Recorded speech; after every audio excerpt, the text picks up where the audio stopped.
Hi viewers, அஸ்ஸலாமு அலைக்கும். Welcome to Asiya's Tamil kitchen. இன்றைக்கி வீடியோவில் நம்ம பார்க்க போகிற recipe hotel style rava dosa தான் பார்க்க போகிறோம். ரொம்ப கிறிஸ்பியாக, ரொம்ப டேஸ்டியாக, அதே மாதிரி இருக்கும். வாங்க எப்படி செய்கிறதுன்னு பார்க்கலாம். வீடியோக்குள்ளே போகிறதுக்கு முன்னாடி நம்ம சேனல் ஆசியாஸ் தமிழ் கிச்சனை லைக் பண்ணுங்கள், ஷேர் பண்ணுங்கள், மறக்காமல் சப்ஸ்கிரைப் பண்ணுங்கள். நம்ம சேனலை ஃபேஸ்புக்கில், இன்ஸ்டாகிராம்லேயும் ஃபாலோ பண்ணிக்கோங்க.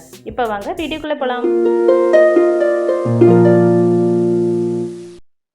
இப்போ ரவா தோசை செய்கிறதுக்கு 1 கப் ரவை எடுத்திருக்கேன். வெள்ளை ரவை தான், இது வறுக்காத ரவை.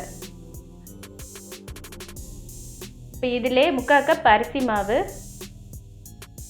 ஒரு 2 டேபிள் ஸ்பூன் போல் மைதா,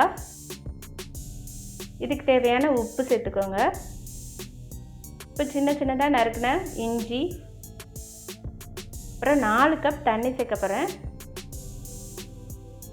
நம்ம ரவா தோசை மாவு வந்து தண்ணியாக தான் இருக்கணும். இப்போ இதை நல்லா மிக்ஸ் பண்ணி விடுங்க. இப்போ இந்த அளவுக்கு தண்ணியாக இருக்குது. இப்போது இதை நம்ம ஒரு 20 நிமிஷம் ஊற வச்சிடலாம். இப்போ 20 நிமிஷம் கழித்து ஓப்பன் பண்ணி பார்த்தா இந்த தண்ணிலாம் மேலே வந்திருக்கும், ரவை கொஞ்சம் ஊறி வந்திருக்கும். இந்த தண்ணியை நல்லா கலந்து விடுங்க ரவையோடு சேர்த்து.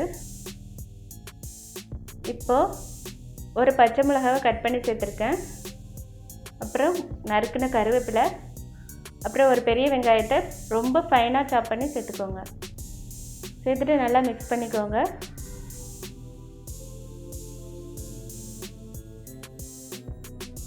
இப்போ ரவை ஊறினதுக்கப்புறம் கொஞ்சம் மாவு கெட்டியாக இருக்கும், அதனால் நான் ஒரு 1/2 டம்ளர் தண்ணி சேர்த்துக்கிறேன்.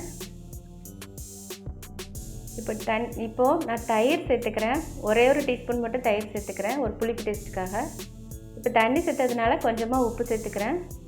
இப்போ இதை நல்லா மிக்ஸ் பண்ணி விட்டுருங்க. இப்போ நம்ம தோசை ஊற்றிக்கலாம். தவா நல்லா சூடாக வச்சுட்டு இந்த மாதிரி கொஞ்சம் கொஞ்சமாக எடுத்து ஊற்றுங்க, சுற்றி ஊற்றுங்க, ஒரே இடமா ஊற்றிடாதீங்க.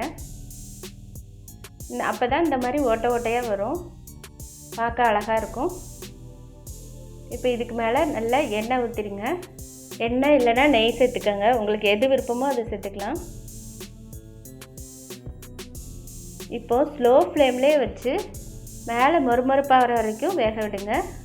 இப்போ மேலே நல்லா மொறுமொறுப்பு தெரியுதில்ல, இந்த மாதிரி வரும்போது ஓரங்களை எடுத்து விட்டு இப்படி மடித்து எடுத்துக்கோங்க.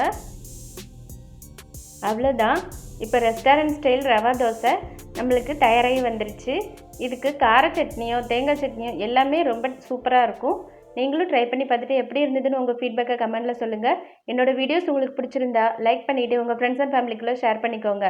நீங்கள் நம்ம சேனலுக்கு புதுசுனா மறக்காமல் நம்ம சேனலை சப்ஸ்கிரைப் பண்ணிக்கோங்க. அதோட அந்த பெல் ஐக்கனையும் கிளிக் பண்ணிக்கோங்க. அப்போ தான் நான் போடுற வீடியோட நோட்டிஃபிகேஷன்ஸ்லாம் உங்களுக்கு உடனே வந்து சேரும். நம்ம சேனலை ஃபேஸ்புக்லேயும் இன்ஸ்டாகிராம்லேயும் ஃபாலோ பண்ணிக்கோங்க. தேங்க்ஸ் ஃபார் வாட்சிங் த வீடியோ.